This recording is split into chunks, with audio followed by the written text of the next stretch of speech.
প্রিয় শিক্ষার্থীরা, আসসালামু আলাইকুম। আমার অনলাইন ক্লাসে তোমাদের স্বাগতম জানাচ্ছি। আমি মোহাম্মদ সোহেল রানা। আজ আমরা ট্রান্সলেশন, টিআরএনএ এবং রাইবোজোম সম্পর্কে জানার চেষ্টা করবে ইনশাল্লাহ। আশা করি তোমরা শেষ পর্যন্ত আমার সাথে ক্লাসে থাকবে। তো আসো, ট্রান্সলেশন যে প্রক্রিয়ায় একটা এমআরএনএ থেকে একটা প্রোটিন উৎপাদন হয় তাকে ট্রান্সলেশন বলে। ইহা কোষের সাইটোপ্লাজমে সংঘটিত হয়।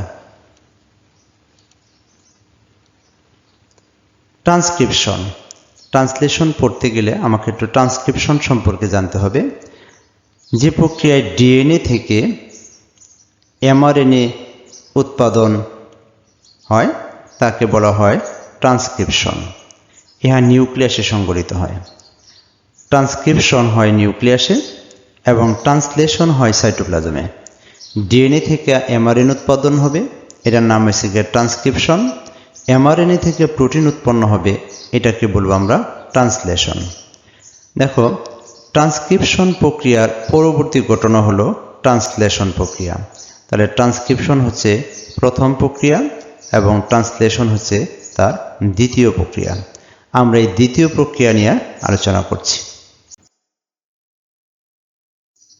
ট্রান্সলেশন ও ট্রান্সক্রিপশনের সম্পর্ক জানতে হলে আমাদের আগে দুটো বিষয় সম্পর্কে একটু জ্ঞান থাকতে হবে। তার একটি হচ্ছে গিয়ে টিআরএনএ। এই টিআরএনএ সম্পর্কে যদি আমরা ভালো জানি তাহলে আমাদের এই দুটো বিষয় আমাদের বুঝতে সুবিধা হবে। তা আরেকটা বিষয় হচ্ছে গিয়া রাইবোজোম। এই রাইবোজোম সম্পর্কে যদি আমরা ভালো জানতে পারি তাহলে এই দুটো প্রক্রিয়া সম্পর্কে আমাদের বুঝতে সহজ হবে। প্রথমে আমরা টিআরএনএ কি এবং তার সম্পর্কে একটু বিস্তারিত জেনে নেই। টিআরএনএ, দেখো, প্রোটিন সংশ্লেষণের জন্য অর্থাৎ প্রোটিন তৈরির জন্য যেসব আরএনএ, আমরা জানি আরএনএ বেশ কয়েক প্রকার আছে। আরএনএ 5 প্রকারের আরএনএ সম্পর্কে আমরা জানি, আমরা শুধু টিআরএনএ সম্পর্কে জানছি। যেসব আরএনএ কোষের নিউক্লিয়াসে থাকবে অথবা সাইটোপ্লাজমে থাকবে থেকে অ্যামিনো অ্যাসিডকে ধরে নেবে।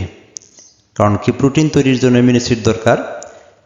এই অ্যামিনো অ্যাসিডকে ধরে প্রোটিন সংশ্লেষণ স্থান রাইবোজোমের কাছে বহন করে নিয়ে যায়।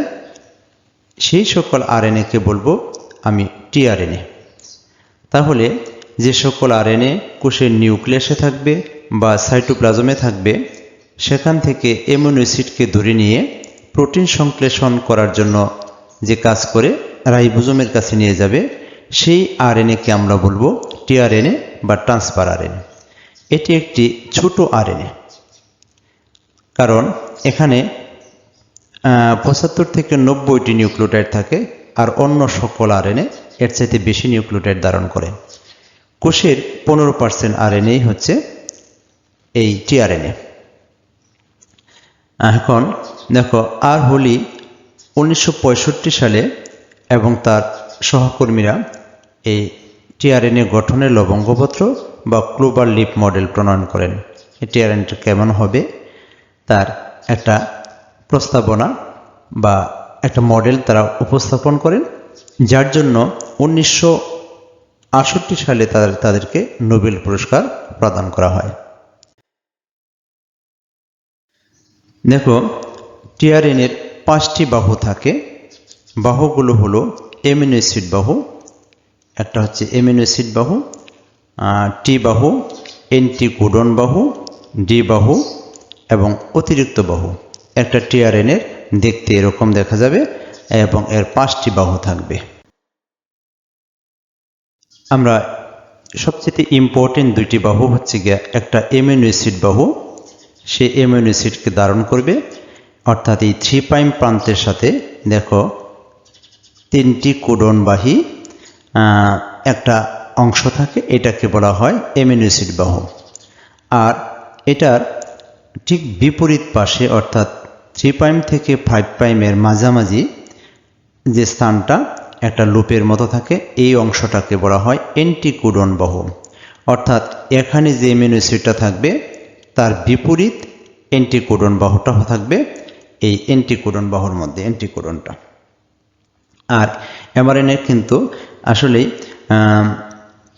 এই 3, এটা হচ্ছে গিয়ে আমরা যদি বলি এই হচ্ছে গিয়ে 3 প্রাইম, এইটা হচ্ছে গিয়ে যদি আমি বলি এটা 3 প্রাইম,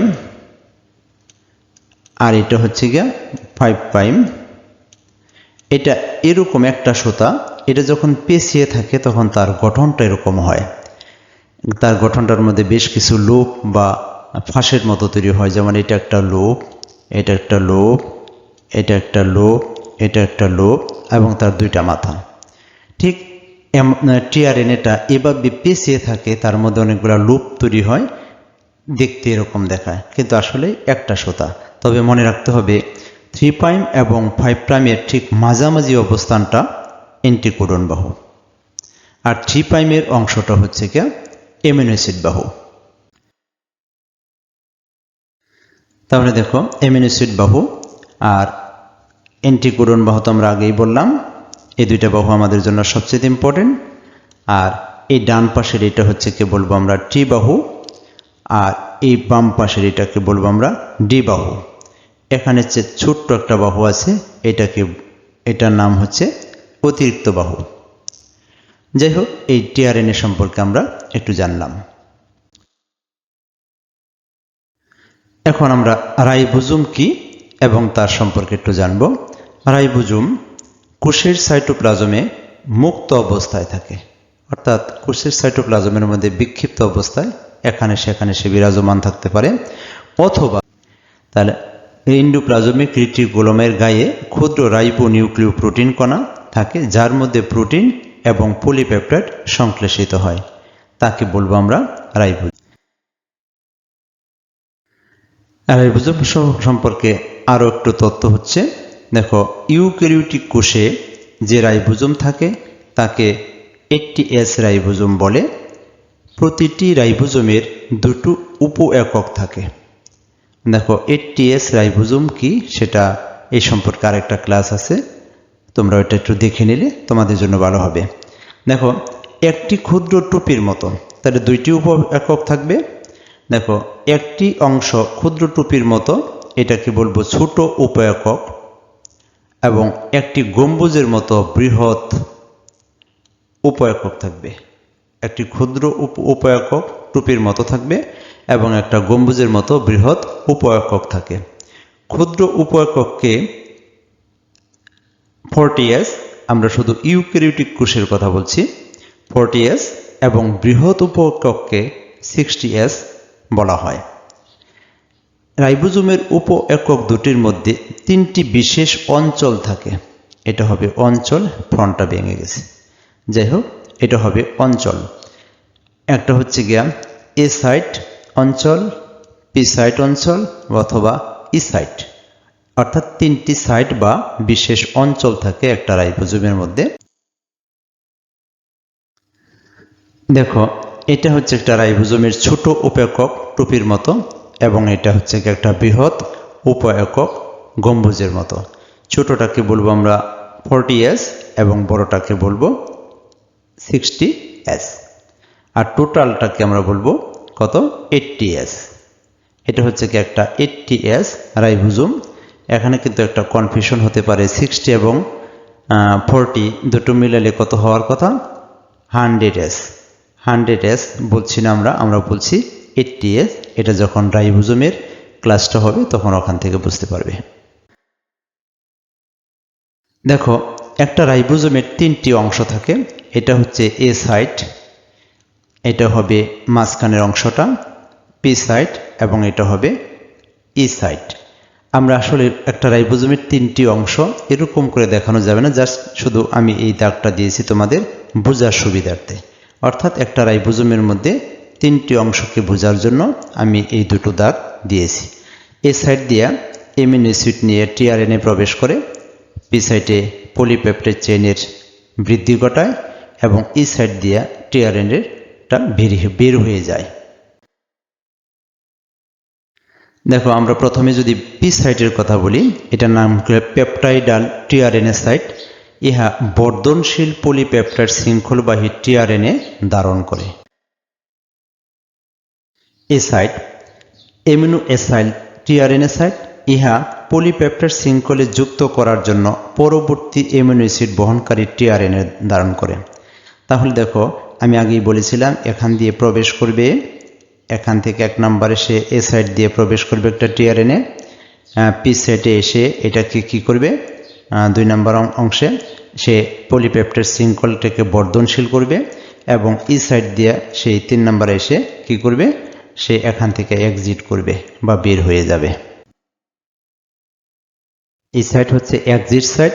পলিপেপটাইড শৃঙ্খলের জন্য বহন করে আনা এমিনো অ্যাসিড দানকারী শূন্য টিআরএনএ অর্থাৎ এমিনো অ্যাসিডকে ছেড়ে দিয়ে শূন্য টিআরএনএ এই পি সাইট থেকে ই সাইটে অবস্থান নেবে এবং পরে বিচ্ছিন্ন হয়ে সাইটোপ্লাজমে ফিরে যাবে। এখন আমরা ট্রান্সলেশন সম্পর্কে জানার চেষ্টা করব। দেখো এটা 5 প্রাইম টু 3 প্রাইমের একটা টিআরএনএ এমআরএনএ। দেখো এই এমআরএনএর মধ্যে অনেকগুলা কোড থাকে বা কোডন থাকে, যেমন AUG, methionine, CCG, proline, UAU, tyrosine, GCU, alanine, UAU, tyrosine, GCU, alanine এবং UAA স্টপ কোডন, একটা স্টপ কোডন থাকে। যাই হোক, এটা হচ্ছে কি একটা এমআরএনএ। এই সম্পর্কে আমাদের আরও একটা ক্লাস আছে, সেখানে তোমরা বিস্তারিত জানতে পারবে। এই এমআরএনএ থেকে কিভাবে আমরা ট্রান্সলেশন করে ট্রান্সলেশন পদ্ধতিতে একটা প্রোটিন তৈরি হয় সেটা দেখার চেষ্টা করব। দেখো একটা এমআরএনএর আমরা ছোট্ট একটা খণ্ড নিলাম, তার প্রথমে যে একটা স্টার্ট কোডন থাকে AUG অর্থাৎ সে এমিনো অ্যাসিড কোড করা শুরু করে, এটাকে বলি আমরা স্টার্ট কোডন, এবং ওই এমআরএনএর মধ্যেই একটা স্টপ কোডন থাকে যে নাকি এই ট্রান্সলেশন প্রক্রিয়ার সমাপ্তি সূচনা করে। অর্থাৎ এখান থেকে প্রোটিন তৈরি শুরু হবে, এই পর্যন্ত এসে প্রোটিন তৈরিটা শেষ হয়ে যাবে। তাই একটা এমআরএনএর মধ্যে এরকম 2টা কোডন আমাদেরকে মনে রাখতে হবে, একটা হচ্ছে স্টার্ট কোডন, একটা হচ্ছে গিয়া স্টপ কোডন। দেখো একটা এমআরএনএ থেকে যদি আমরা ট্রান্সলেশন পদ্ধতিতে প্রোটিন তৈরি করতে চাই, আমাদেরকে সাহায্য করবে 2 জন।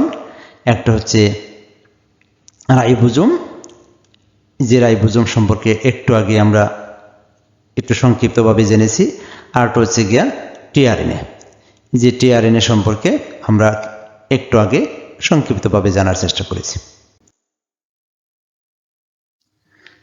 যেহেতু এটা সাইটোপ্লাজমের মধ্যে হবে, একটা আবহ নিয়ে আসার চেষ্টা করলাম যে এখানে একটা এমআরএনএ আছে, আমরা শুধু 4টা কোডন নিয়েছি, একটা স্টার্ট কোডন নিয়েছি এই, আর মাঝখানে 2টা কোডন এবং একটা স্টপ কোডন নিয়েছি। দেখো তো এখানে অনেকগুলা অ্যামিনো অ্যাসিড, এটা একটা অ্যামিনো অ্যাসিড, এটা একটা অ্যামিনো অ্যাসিড, এরকম অনেকগুলো অ্যামিনো অ্যাসিড এবং কিছু টিআরএনএ থাকে। এরকম একটা আমরা মাত্র 3টা টিআরএনএকে এখানে নিয়ে আসলাম। আর এটা হচ্ছে রাইবোজোমের, এটা হচ্ছে 40S, একটা ছোট টুপির মতো উপায়কক, এবং এটা হচ্ছে যে 60S এর কত একটা গম্বুজের মতো উপায়কক। অর্থাৎ ট্রান্সলেশনের শুরুতে রাইবোজোমের এমআরএনএর এই স্টার্ট কোডনের উপরে এসে উপরের অংশে কি করবে, রাইবোজোমের ছোট প্রান্তটা আসবে উপায়ককটা, এবং নিচের প্রান্তে 60S বা গম্বুজের মতো উপায়ককটা এসে স্টার্ট কোডনে অবস্থান করবে। অর্থাৎ এখান থেকে কি হলো, ট্রান্সলেশন শুরু হচ্ছে। প্রিয় শিক্ষার্থীরা দেখো, স্টার্ট কোডনে একটা টিআরএনএ প্রথমে আসলো, এই এ সাইড দিয়ে কিন্তু সে প্রবেশ করছে। এ সাইড দিয়ে প্রবেশ করে কি করলো, সে এই পি সাইডে আসলো। যখন একটা টিআরএনএর এমআরএনএর ঠিক দেখো এমআরএনএর যে স্টার্ট কোডন, এটাকে বলবো আমরা স্টার্ট কোডন, স্টার্ট কোডনের প্রান্তে আসলো টিআরএনএর এন্টিকোডন প্রান্ত। অর্থাৎ এর এন্টিকোডন হচ্ছে গিয়ে ইউরাসিল, ইউ এর এন্টিকোডন এ, ইউরাসিলের এন্টিকোডন এ, এবং গুয়ানিনের এন্টিকোডন সাইটোসিন। অর্থাৎ এটা এমআরএনএর যে কোডন অংশ, এমআরএনএ যে অংশটা কোড করতেছে তার ঠিক এন্টিকোডন তার অবস্থানে বিপরীত অবস্থানে টিআরএনএ এর অ্যান্টিকোডন প্রান্ত থাকে, আর এটা হচ্ছে একটা টিআরএনএ কি করতেছে, একটা অ্যামিনো অ্যাসিড গ্রহণ করতেছে। আমরা আগেই বলছিলাম এটা হচ্ছে কি টিআরএনএ এর অ্যামিনো অ্যাসিড বাহু, আর এটা হচ্ছে কি অ্যান্টিকোডন বাহু। যাই হোক, এই সাইড দিয়ে প্রবেশ করে, ভালো করে লক্ষ্য রাখবে, এই সাইড দিয়ে টিআরএনএটা প্রবেশ করে এমআরএনএর যে কোডটা ছিল সেই কোডের অ্যান্টিকোডন বাহুর সাথে সে সংযুক্ত হলো। সংযুক্ত হওয়ার সাথে সাথেই সে এরকম মেথিওনিনকে নিয়ে আসলো, এখানে এই ট্রান্সলেশনের প্রক্রিয়ার শুরু করতেছে। একটু পরে আমরা দেখব এটা এখন সে পি সাইডে আছে, এটা সে ই সাইড দিয়ে সে কী করবে, যখন এক্সিট হয়ে যাবে অর্থাৎ বের হয়ে যাবে, তখন সে এই অ্যামিনো অ্যাসিডটাকে ছেড়ে দিবে। তখন এই অ্যামিনো অ্যাসিডটা এখানে অবস্থান করবে, পরবর্তীতে আরেকটা অ্যামিনো অ্যাসিড আসবে, দুইজনের মধ্যে একটা পেপটাইড বন্ড তৈরি হবে, পরবর্তীতে আরেকটা অ্যামিনো অ্যাসিড আসবে, তাদের মধ্যে একটা পেপটাইড বন্ড তৈরি হবে। এভাবে এই অংশটা শুধু প্রলম্বিত হতে থাকবে। আমরা অ্যানিমেশনের মাধ্যমে বোঝার চেষ্টা করি। দেখো, এই টিআরএনএটা কি হচ্ছে, এখন ই সাইটে চলে আসছে। যখন ই সাইটে চলে আসলো, তখন এই সাইড দিয়ে আরেকটা টিআরএনএ কি করছে, আরেকটা টিআরএনএ এই তার অ্যান্টিকোডন সাইডে অর্থাৎ এমআরএনএর এই কোডের অ্যান্টিকোডন সাইডে চলে আসছে এবং সাথে অ্যামিনো অ্যাসিড ধরে নিয়ে আসছে। এখন দেখো, এই প্রথম টিআরএনএটা বের হয়ে যাবে, যে নাকি মেথিওনিনকে কোড করলো, বের হয়ে যাবে। বের হওয়ার সাথে সাথে সে এক্সিট সাইডে চলে যাবে এবং সে কি করবে, এই অ্যামিনো অ্যাসিডটাকে ছেড়ে দিবে। এই অ্যামিনো অ্যাসিডটা নিচে এসে সে কি করবে, ট্রান্সলেশনের অর্থাৎ প্রোটিনের প্রথম অ্যামিনো অ্যাসিডটাকে সে কোড করতেছে। এরকম করে পরেরটাকে আরেকটা কোড করবে, এরকম করে শুধু তাদের মধ্যে পেপটাইড বন্ধন তৈরি হবে। এখন প্রথম যে টিআরএনএটা সে তার বহির্গমন অর্থাৎ এক্সিট সাইডে চলে আসছে।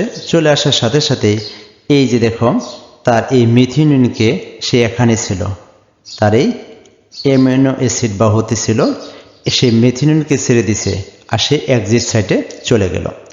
আর মানে একই সময়ে যে দ্বিতীয় টিআরএনএটা এই এ সাইড দিয়ে প্রবেশ করে এই পি সাইডে ছিল, সে পি সাইড থেকে সে এখন পরবর্তীতে আবার সে বহির্গমন সাইডে চলে আসবে এবং চলে আসার সাথে সাথে এই সিসিজি অ্যামিনো অ্যাসিডটাকে সে ছেড়ে দিবে।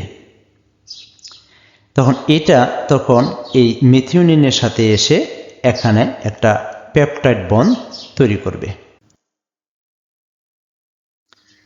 দেখো, যখন এই দ্বিতীয় টিআরএনএটা এক্সিট সাইডে চলে আসছে, ঠিক একই সময়ে আরেকটা টিআরএনএ অর্থাৎ তৃতীয় টিআরএনএ এই এ সাইড দিয়ে দেখো আবার একটা অ্যামিনো অ্যাসিডকে নিয়ে এসে প্রবেশ করছে, রাইবোজোমে প্রবেশ করেছে। এখন এই দ্বিতীয় টিআরএনএটা বের হয়ে যাবে এবং একটা এই অ্যামিনো অ্যাসিডকে ছেড়ে দিবে। দেখো, এই দ্বিতীয়, এটাকে বললাম আমরা এই সেকেন্ড অ্যামিনো অ্যাসিড। দেখো, এই প্রথম অ্যামিনো অ্যাসিড এদিকে চলে আসছে এক্সিট সাইড থেকে। দেখুন, সেকেন্ড অ্যামিনো অ্যাসিডটা এক্সিট সাইড দিয়ে যখন বের হয়ে যাচ্ছে, তখনই সে দেখো তার অ্যামিনো অ্যাসিড বাহুতে যে প্রোলিন ছিল তাকে ছেড়ে দিয়েছে। তাকে ছেড়ে দিয়ে সে এক্সিট সাইডে প্রবেশ করেছে। এমনকি প্রথম অ্যামিনো অ্যাসিডের মিথিওনিন এবং দ্বিতীয় অ্যামিনো অ্যাসিডের প্রোলিন যখন পাশাপাশি চলে আসছে, তখন তাদের মধ্যে একটা পেপটাইড বন্ধন তৈরি হয়ে গেছে। এরকম করে বারবার শুধু অ্যামিনো অ্যাসিডকে একটা করে টিআরএনএ আসবে, একটা করে অ্যামিনো অ্যাসিডকে ছেড়ে দিবে, এরকম করে পেপটাইড শৃঙ্খলের মানে বর্ধনশীল এটা আস্তে আস্তে লম্বা হতে থাকবে। আমরা আরেকটা অংশ দেখব। দেখো, থার্ড অ্যামিনো অ্যাসিডটা দেখো এ সাইড দিয়ে প্রবেশ করে পি সাইডে চলে আসতেছে এবং সে ই সাইড দিয়ে বের হয়ে যখন আসবে, তখন আরেকটা কি করবে, অ্যামিনো অ্যাসিড ছেড়ে দিবে, পেপটাইড বন্ধন তখন আরেকটু লম্বা হবে। যখন এই থার্ড, আমরা বলবো এই থার্ড টিআরএনএটা যখন ই সাইডে চলে আসতেছে, তখন দেখো রাইবোজোমটা সামনের দিকে অগ্রসর হয়ে, অর্থাৎ রাইবোজোমটা কিন্তু এখানে ছিল প্রথম অবস্থায়, পরবর্তীতে এখানে ছিল, এখানে আসছিল, পরবর্তীতে সে এখানে আসলো, একদম লাস্টে সে কি করলো, কোথায় চলে আসছে, স্টপ কোডনের কাছে চলে আসছে, অর্থাৎ সে আর অ্যামিনো অ্যাসিড কোড করতে পারবে না। এখানে এই ট্রান্সলেশন প্রক্রিয়ার সমাপ্তি ঘোষণা করা হচ্ছে স্টপ কোডন। এখন আসো, যখন স্টপ কোডনটা কি হয়, স্টপ কোডনটা অর্থাৎ রাইবোজোমের এ সাইডে চলে আসছে, তখন দেখো এই থার্ড অ্যামিনো অ্যাসিডটা কোথায়, ই সাইডে চলে আসছে। আর ই সাইড দিয়ে যখন সে বহির্গমন হয়ে যাবে, অর্থাৎ বের হয়ে যাবে, তখন সে এই অ্যামিনো অ্যাসিডকে ছেড়ে দিবে। তখন এই অ্যামিনো অ্যাসিডটা কী করবে, এখানে এসে একটা পেপটাইড বন্ধনের মাধ্যমে এই পেপটাইড শৃঙ্খলের বর্ধন ঘটাবে। দেখো থার্ড টিআরএনএটা আমরা মাত্র 3টা টিআরএনএ নিয়ে বোঝানোর চেষ্টা করছি। যখন এক্সিট সাইড দিয়ে বের হয়ে গেল, তখনই সে সাথে সাথে এখান থেকে সে এই টাইরোসিন অ্যামিনো অ্যাসিডটাকে ছেড়ে দিল। ছেড়ে দেওয়ার সাথে সাথেই পেপটাইড বন্ধনটা আবার বড় হয়ে যাচ্ছে। এইভাবে একের পর এক কী করবে, টিআরএনএ বারবার করে কী করছে, একটা করে অ্যামিনো অ্যাসিডকে কোড করে পেপটাইড শৃঙ্খলের বর্ধন ঘটাবে। অর্থাৎ আস্তে আস্তে এটা একটা পেপটাইড শৃঙ্খল যত বড় হয়ে যাবে, তখন এটা হয়ে যাবে একটা প্রোটিন। এভাবে আমরা মাত্র 3টা টিআরএনএ নিয়ে এখানে বোঝানোর চেষ্টা করেছি। এভাবে হাজার হাজার টিআরএনএ এভাবে কাজটা করতেই থাকে। তবে করতে করতে যখন স্টপ কোডনের কাছে চলে আসে, তখন এই প্রোটিন শৃঙ্খলের কাজটা শেষ হয়ে যায়, অর্থাৎ ট্রান্সলেশন প্রক্রিয়ার সমাপ্তি হয়। যাই হোক, আমরা পরে আরও কয়েকটা অ্যামিনো অ্যাসিডকে এভাবে দেখানোর চেষ্টা করেছি। যাই হোক, এভাবে বারবার শুধু কি করছে, দেখে methionine, proline, tyrosine, alanine, tyrosine, alanine, এভাবে আস্তে আস্তে এই পেপটাইড শৃঙ্খলটা শুধুমাত্র বর্ধন হচ্ছে। যখন এই পেপটাইড শৃঙ্খলটা আস্তে আস্তে বেড়ে যাচ্ছে, তখন এটা একসময় হয়ে যাবে একটা প্রোটিন, নতুন একটা প্রোটিন তৈরি হয়ে যাবে। এই পেপটাইড শৃঙ্খলটা যখন লম্বা হয়ে গেল, তখন এটা হয়ে গেল একটা নতুন প্রোটিন। যাই হোক, আমরা তোমাদেরকে বোঝানোর চেষ্টা করলাম কিভাবে ট্রান্সলেশন প্রক্রিয়া হয়। এই ট্রান্সলেশন প্রক্রিয়ার সময় টিআরএনএর ভূমিকা কী, রাইবোজোমের ভূমিকা কী, এবং এমআরএনএ কীভাবে কোড করে, এমআরএনএ যে বিভিন্ন অ্যামিনো অ্যাসিডকে কোড করে, সেই কোডের সাথে টিআরএনএর অ্যান্টিকোডন বাহু যখন যুক্ত হয়, তখন তার অ্যামিনো অ্যাসিড বাহুতে একটা করে অ্যামিনো অ্যাসিড সে নিয়ে আসে। পরবর্তীতে যখন রাইবোজোমের ই সাইড দিয়ে বের হয়ে যায়, তখন অ্যামিনো অ্যাসিডগুলোকে ছেড়ে দেয়। এভাবে অ্যামিনো অ্যাসিডগুলো পরবর্তীতে আস্তে আস্তে পেপটাইড বন্ধনের মাধ্যমে এই নতুন একটা শৃঙ্খল তৈরি করে। এই শৃঙ্খলটাই একসময় হয়ে যায় নতুন একটা প্রোটিন। আমরা দেখলাম এমআরএনএ থেকে কিভাবে একটা প্রোটিন তৈরি হয়, এটাকে বলছি আমরা ট্রান্সলেশন প্রক্রিয়া। আশা করি প্রক্রিয়াটা তোমাদের বুঝতে কিছুটা হলেও সহজ হবে। আমি ক্লাসের একদম শেষ প্রান্তে। যদি ক্লাসটি ভালো লাগে, তাহলে আমার চ্যানেলটি তোমরা সাবস্ক্রাইব করবে, আমার ভিডিওগুলো লাইক শেয়ার করবে, এই প্রত্যাশায় আজকে এখানে শেষ করছি। সবাই ভালো থাকো। আসসালামু আলাইকুম। আল্লাহ হাফেজ।